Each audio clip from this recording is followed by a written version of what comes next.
Împreună cu mine soția aici. În urmă cu 9 ani, soția mea a avut un accident vascular, o comă de gradul 4 de ultimă fază. La ora 5 dimineața, într-un spital de neurologie, m-a așezat un medic, pe o intubat-o, pe mine m-a așezat, zice, vă rog să ocupați loc.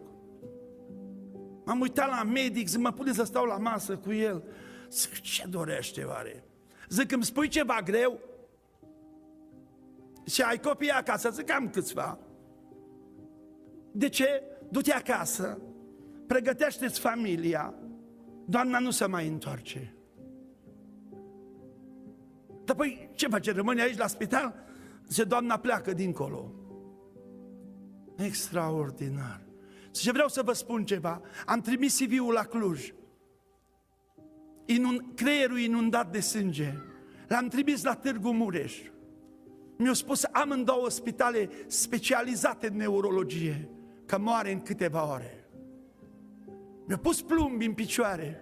Am ieșit dimineața din spital afară, la ora 5, nu știam în ce parte e poarta să ies. Și ies pe poarta spitalului și m-am uitat spre cer. Zic, le predic la oameni că trăiești. Le spun că ești viu. Le spun la oameni că faci minuni. Nu mă socotesc vrednic și știu că mă pedepsești acum. Nu mă socotesc vrednic să faci o minune în casă la mine. N-am meritul ăsta. Am o dorință. Știu că nu-s vrednic să faci o minune, dar am o dorință. Las-o paralizată 50 de ani și îți promit că o îngrijesc. Nu mi-o lua. Vreau să nu mi-o iei din viață. Nu mă îngădui în ocara asta. M-am dus acasă, copiii nu dormeau, am strâns familia, le-am spus, să știți, mama mi-a spus medicii că nu mai trece pragul acestei case. Dar mai avem o soluție. Care? Dumnezeu. Eu știu că-s pedepsit, știu că-s lovit, știu că eu s chemat la o slujbă de vestire a Evangheliei și o slujbă mai deosebită, așa la care m-a chemat Dumnezeu. Și eu m-am lenevit și știu că acum mă lovește. Hai să ne plecăm, hai să ne rugăm. Frați și surori, nu că ne facem că ne rugăm. Ne rugam că s-auzea de la 3 acasă când ne rugam.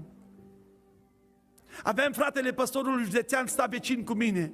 Și bă, ce-o pățit Mircea, zice, cu copiii, să roagă cu geamurile deschise, de se aude de la 3 case când se roagă. Nu știa ce avem.